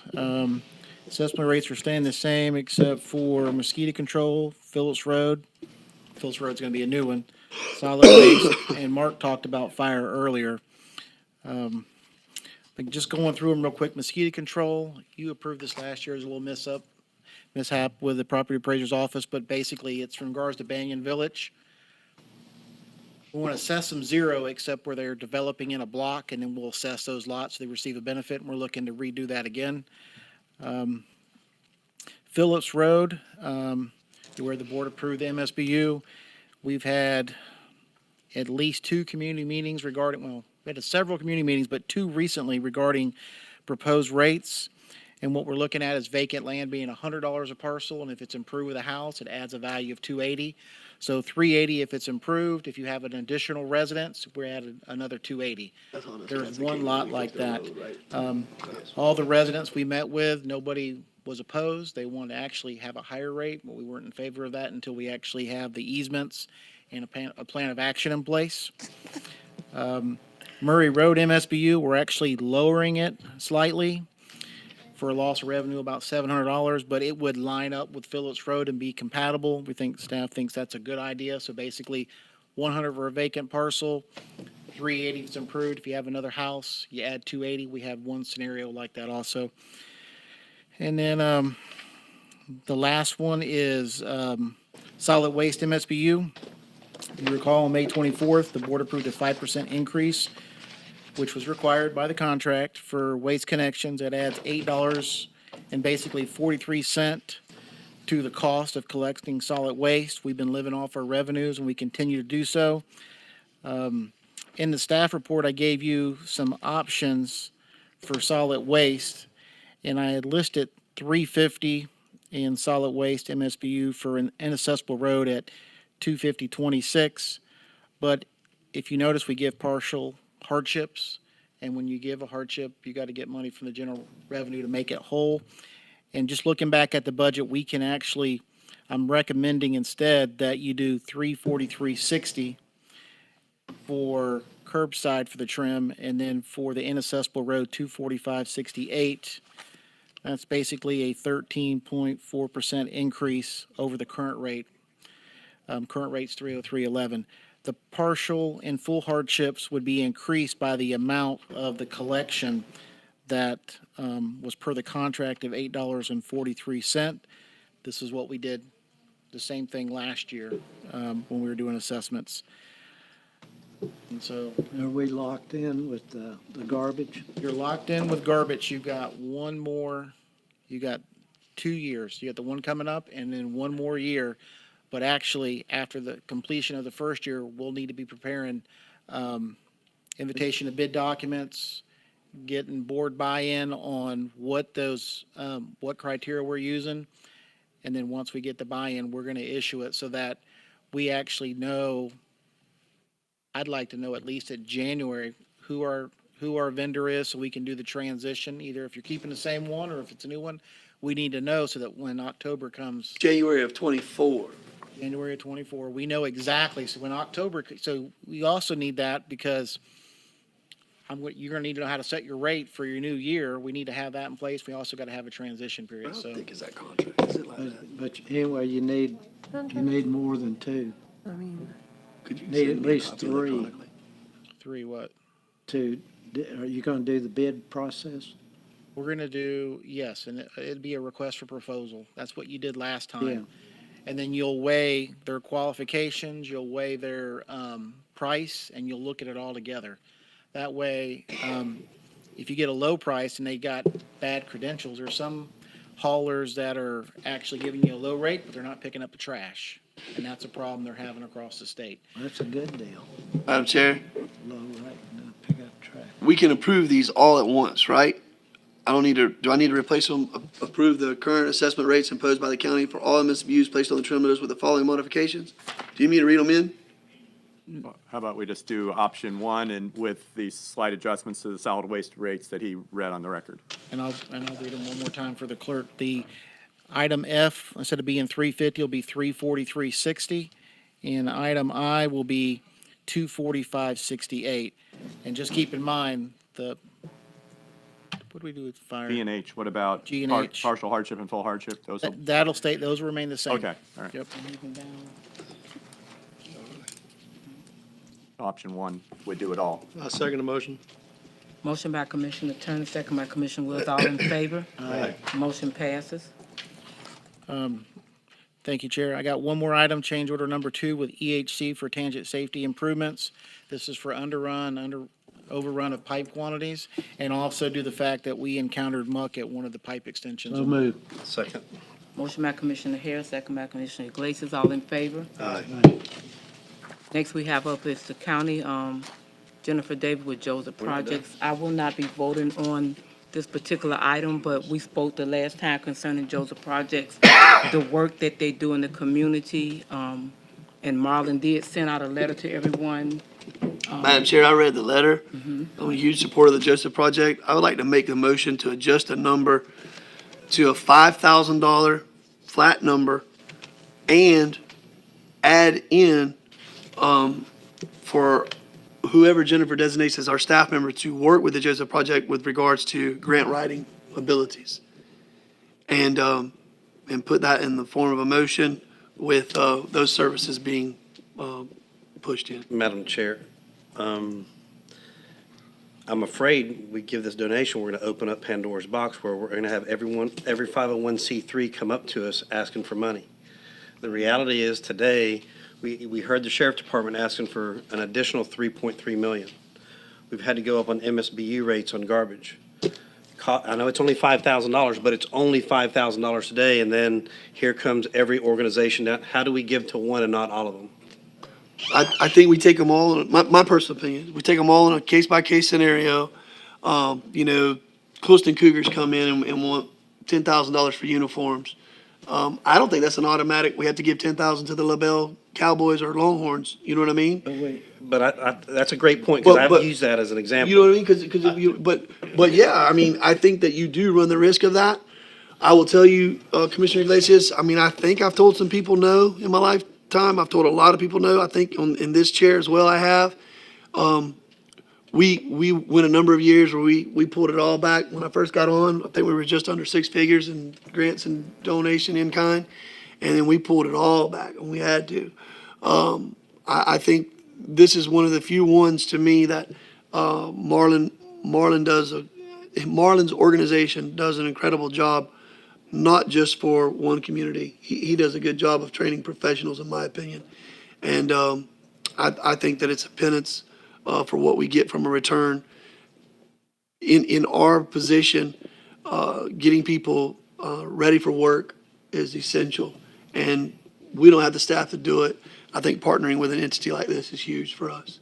I don't want to give him his full ask because I think that there's money out there that he can go after. Well, and that's another good, when he was here the last time in April, I asked him the question because he had 2,500 in cash donations, 6,000 in grants. He's at that point, he was asking for 30,000 with a $40,000 budget. I asked him, where's he at on grants? Seems like a 501c3 should have all opportunities to get grants. He had mentioned at that meeting that they had hired somebody or that came on board to be a grant writer. We don't qualify for as many grants as you would That think. is so. They did hire someone, but like you just said, sometimes you don't qualify, or sometimes you're overlooked. So it's sometimes it's easier said than done. With the work that they put out, I appreciate the acts, but the work that they put out in the community for not just Harlem, but for Henry County, people getting jobs, taking them to jobs, feeding them, taking them from point A to point B. You have to be out there to understand what they do by just keeping people off the street, by making sure they fed, by making sure they have a place to stay, by making sure they get their light bill paid, by making sure they have the right entity. There's a thing set up for this, but if they're not doing the job, somebody else have to do it. And I would say Joseph Project is doing that. So I appreciate them for the effort and the work that they do. I'd like to Second the motion. I'd like to go a step further too on that, Commissioner Iglesias. When I first got elected to the EDC, and I was very active in the Community Foundation of Southwest Florida.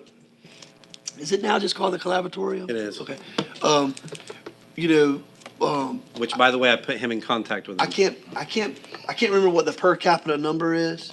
Like, if you have 40,000 residents, how many 501c3s you should have. But our number is so grossly underrepresented.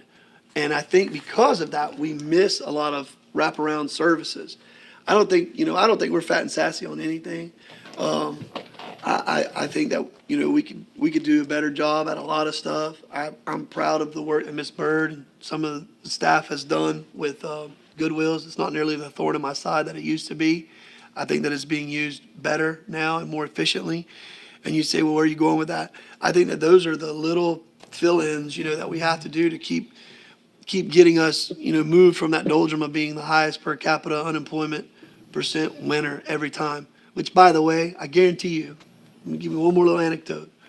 When I was very active with the Education Task Force, the Early Learning Coalition of Southwest Florida. Emily, do you remember this meeting when Susan Block, they told us that the state's average was 74% of available 4-year-olds were attending the VPK statewide, 74%. That's an astronomically high number, 7.5 out of 10. I don't believe that. Hendry County had 6.5 out of 10. They were saying that were attending the VPK.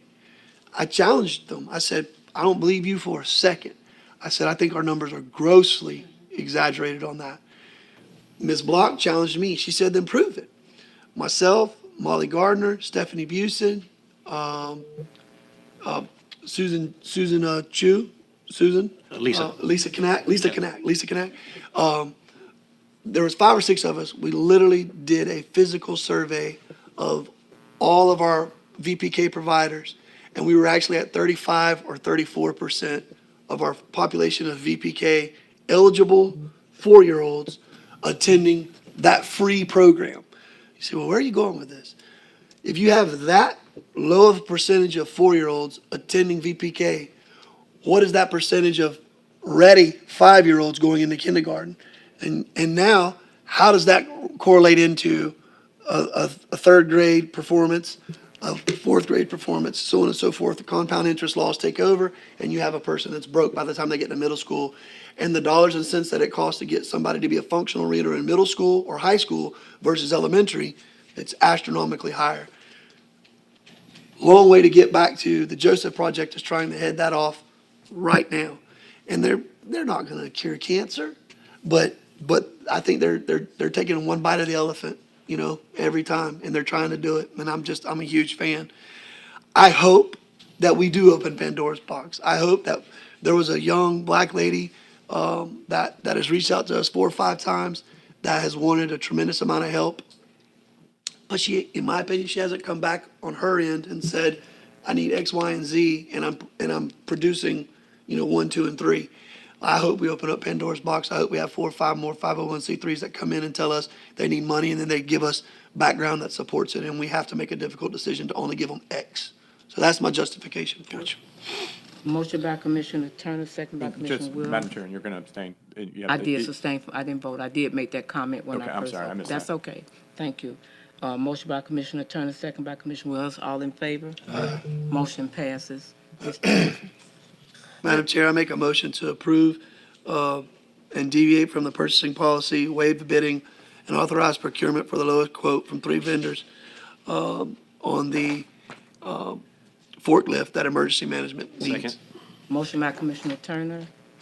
You had your hand Madam up. Chair, Go ahead. on this forklift, real quick, I was looking on here, is this an off-road unit, or is this one that's gotta stay on asphalt? The joker better be used at that number too. Well, that's what I'm wondering, we need something that can be used. During the hurricane, we were begging and borrowing to get forklifts to unload trucks. So hopefully this needs to be something that can run on ground as well as pavement. Does anyone know that? I look at those tires, I don't think it is the 4-wheel drive. It looks like a. It looks like a toy forklift to me, but. That's my But only that's their concern. call, and if they think they can stay on, concrete, then by all means, but I know exactly what you're saying. I did ask Shane, because I wasn't familiar with the brand, and Shane's not familiar with the brand because he doesn't have forklifts either. Right. Yeah, Doosan. Looking at it, it's a unit that is either concrete or asphalt.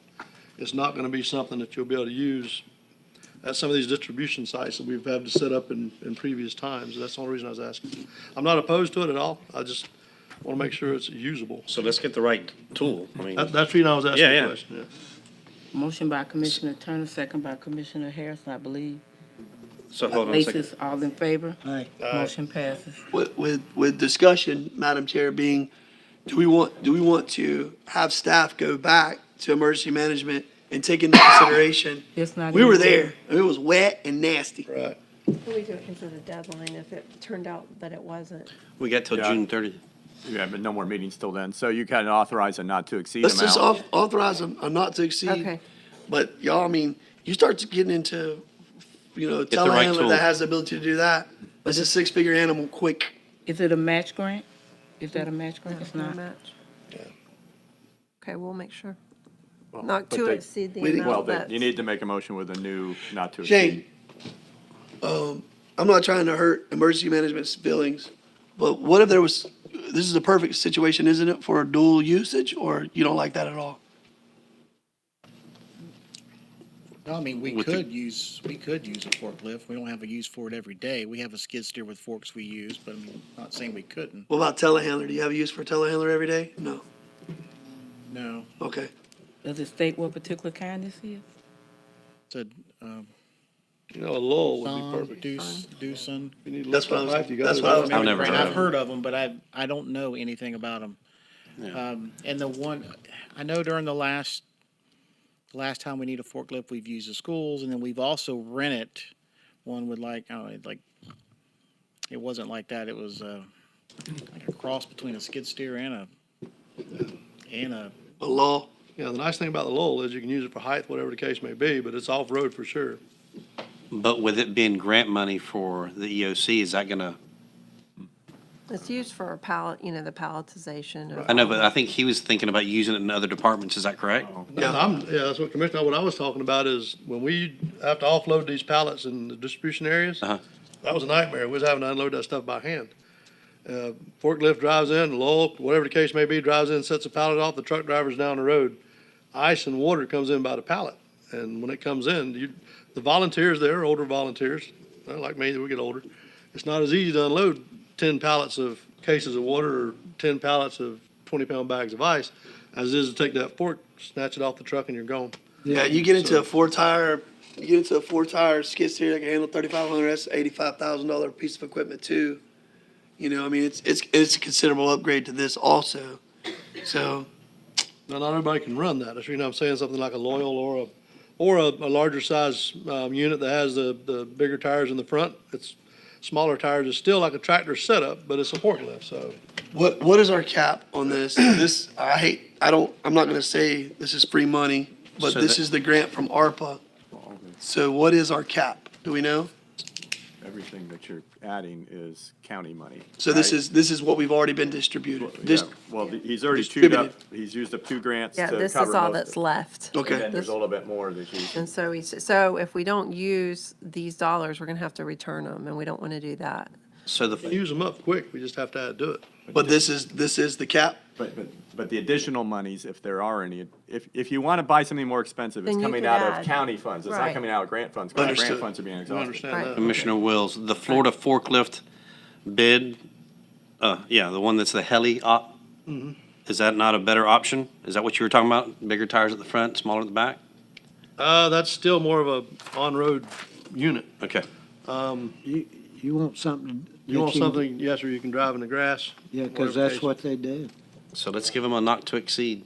If you don't, if Let's make it happen. But can you tell me the number that we have that we cannot exceed? I can tell you that new skid steers cost about $85,000. I bet you I know why you did that. And so, and those are, Madam Chair, I make the motion in the form of staff to take and look at the grant dollars that are available, engage with your department director, y'all make the decision, bring. No, can't bring it Bring back. it back. We have to make a We're decision. about to make a Grant funds. for the Grant grant date. funds, is the deadline is the June 30th, 30th. 30th or something. gotta do it. But we're telling them to spend the grant.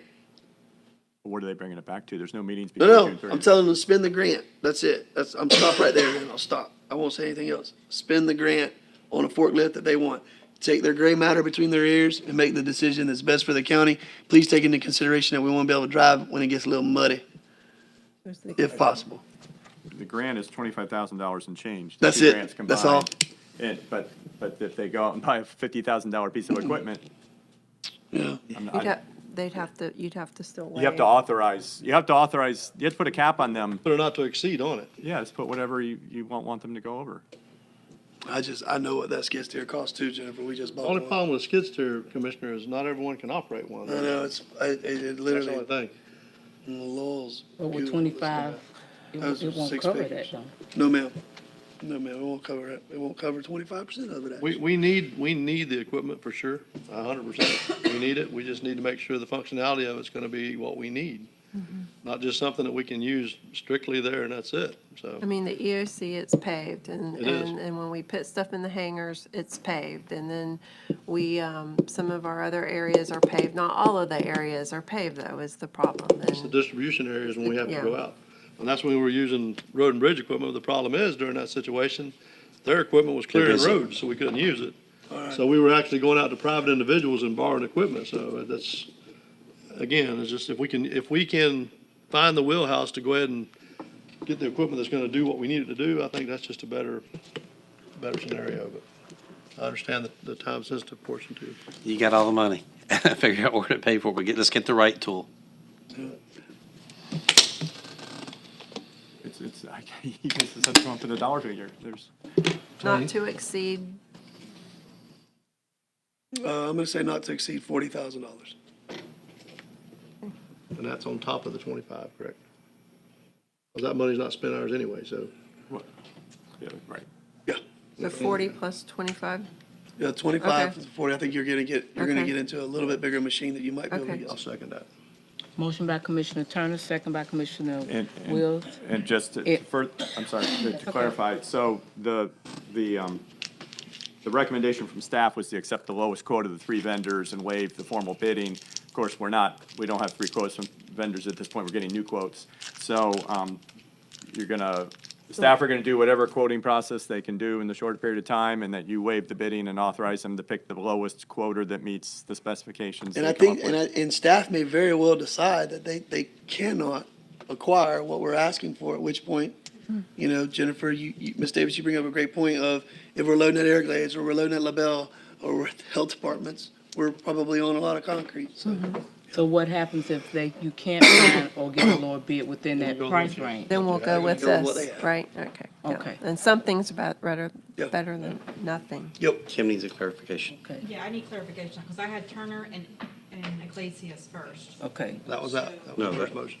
That was the first, so Turner and Wills, The second? second, yes. With the clarification that they don't exceed 40. It just- 65,000 total. 65K total. 25 plus the 40.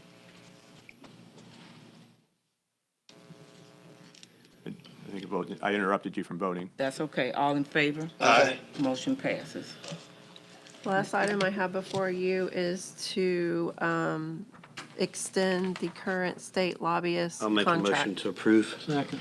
Motion by Commissioner Glacier, second by Commissioner Harris. All in favor? Aye.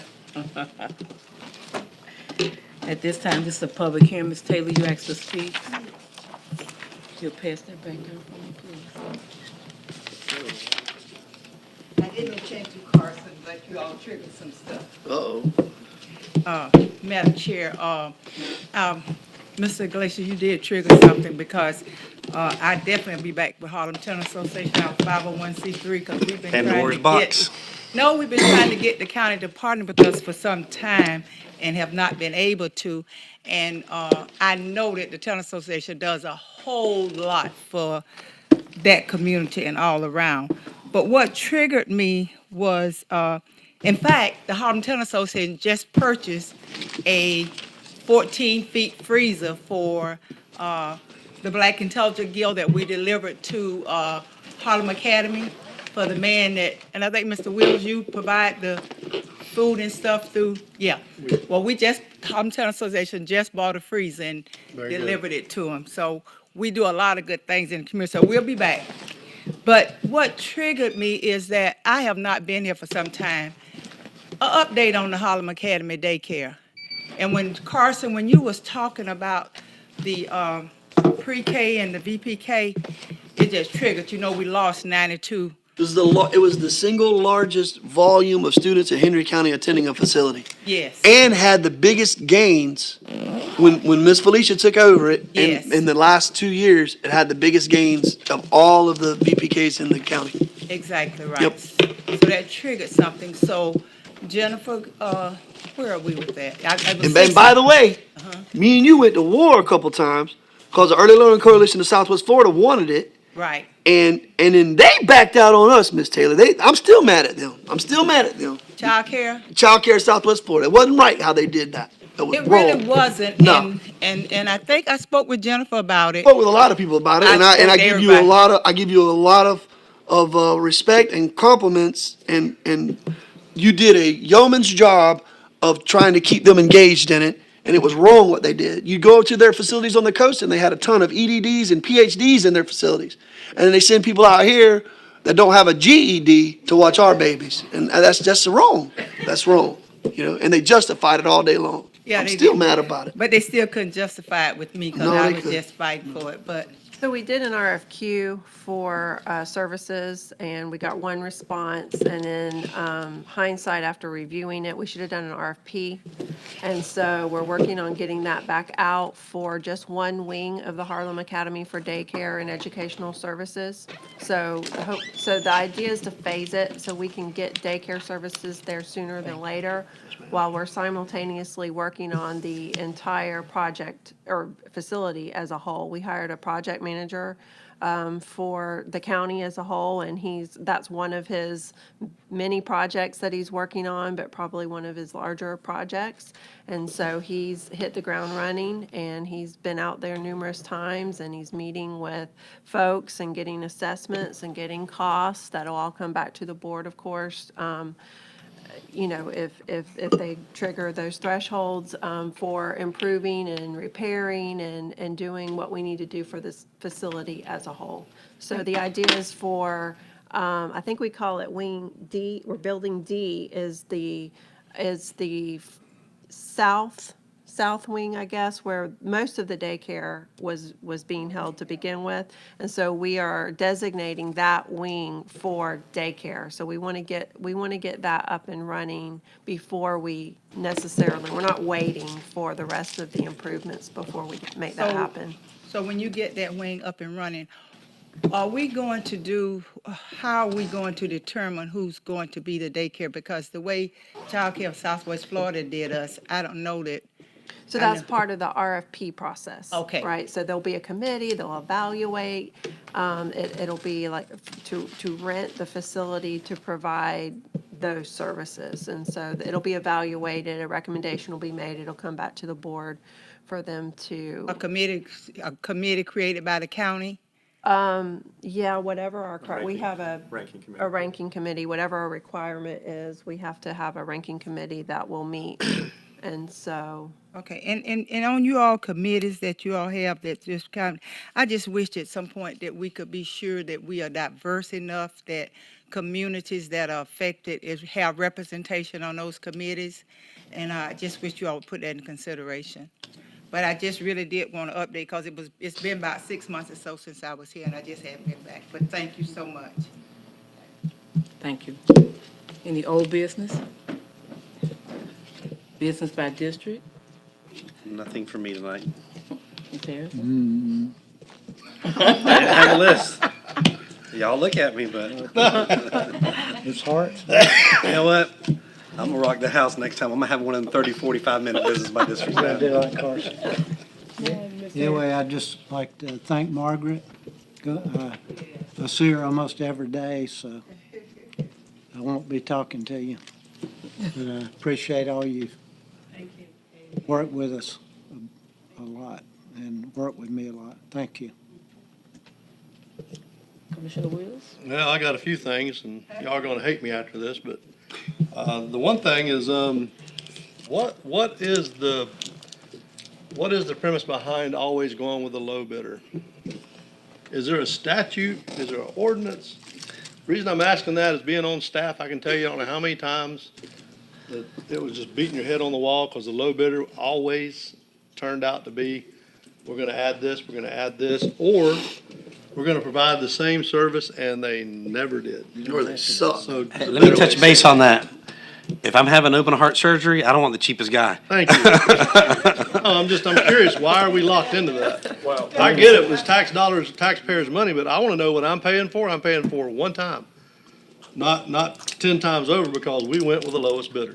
So you've got, some projects have to be bid by state law, like. I get the bid, I understand Okay, you know that. what, I'm going to say, state statute dictates that you bid it for certain construction projects, road, public buildings, over a dollar threshold. And the statute specifies that you accept the low bidder who is qualified. Now, qualification is something that is, can be Very open. evaluated. But anyway, that's a matter that you can exercise some discretion to exclude, but it needs to be based on lack of qualification. That's for state statute. So we're really constrained on the state statute cases to really pick the low bidder except when they're not qualified. For the non-state statute bidding, I'm looking for our procurement ordinance right now where we specify the criteria, and there's it's more than price that you can take into consideration is what I'm getting at. You just bear with me here. You gotta have a reason, right? Okay, so evaluation of invitations to bid. And in an invitation to bid, the county may consider the following factors in addition to price when determining whether a vendor is qualified and responsive. And then we got 11 items. I don't know if we want me to read them or not, but there's 11 factors that can be taken into consideration. I know that, like, on projects that Shane has, he has like a design engineer who like designed the project, and they usually do some minimal review of the contractor and issue a letter saying we recommend that the contractor seems to be qualified to be able to perform the duties. And so you do that on those. On other projects, I think staff evaluate, make a judgment. I mean, I don't know if you're talking about a specific situation where we feel like we've been done wrong or something, but. All about 1,000. No, I mean, reality is that we set the elevator company. I'll give you a good one. Elevator company, Coney, been with us forever. A few years back, it's been actually more than that now because I was on staff. We come in, we went out to bid. Kone was a little more expensive. Well, we brought in another vendor. The other vendor said, we're going to give you the exact same service. We're going to do everything that Kone did. We're not even close. And we were stuck with them for a year. They can't find the elevator. And they couldn't spell elevator, much less fix one. But I guess my whole question was why are we limited to that? And if it's a state statute, that's fine. If it was something county ordinance wise that we could do, a good example, the paving crew, we had a paving crew, they were horrible. I got chewed out every day and Shane went out he took care of that, but that's not a paving crew that I want paving for us anymore. So there's just instances, we're replacing the chiller on the courthouse. Wasn't time to replace that chiller yet, but it's a York. We asked specifically when we went through the bidding process, we want a trained chiller. They are proven, can't do that. We got a local vendor. Local vendor's gonna put in a York. Well, now we're buying another chiller. So my comments and questions was, are we locked into that? If we are, okay. But, going forward, we really need to drill into that, the qualifications of the companies. Are they big enough to service the equipment? The jail, a lot of stuff in the jail, he can tell you. The quality of vendors that we've had, some of them were horrible, some of them were great, and we went away from some of the great ones because of a lower bid. And we're going to be cautious with that is all. On the projects where you feel like quality is a vendor is really important, the way to do that is to do an RFP instead of an invitation to bid, so that it's got a lot of factors that are ranked in addition to price, with price just being one, and then you've got a committee that's ranking and evaluating. So that's a way on projects that you feel like you really want to screen out, a bad performer. It would be to do an RFP instead of an invitation to bid. The problem with an invitation to bid is that it's price, and as far as what we ask them to submit, and then so in evaluating them, you don't have information usually, except for copies of their licenses and things like that. I just want to add, one thing you could do on invitation to bid is, our invitation to bid for roads, we got specific items that we're bidding. If you were wanting a certain type of chiller and you're quoting, you just tell them you want that chiller and that's it, and everybody bids on that. Yeah, that just wasn't the way it was in the I past. agree with I'm Mark, asking. and I agree with Mark on the RFP. If you think like the elevator service, that's an RFP. That's why we changed it. So on the elevator one, I know you're unhappy with, after not being happy with that vendor, instead of doing an invitation to bid, we did an RFP. I'm pretty sure. We had an evaluation of and so that's the way that you can consider to more than price. Okay, well, I was just curious. That's, again, sometimes it's just a headache. You take 45 Advil to get over one little bid that you just did, so that's all I got. Mr. Assemblage, it's been a pleasure and honor aggravating and torturing you. We expect a cell number so we can keep in touch. No, thank you very much for all your efforts and work. That's it. Commissioner Turner? I'm good. Thank you, Ms. Bird. Ready to go. I don't have nothing to say, but no. Thank you so much, Ms. Hey, Emmons, Carson, for your service. y'all be Really ready next appreciate you. Thank you. I didn't have any jokes.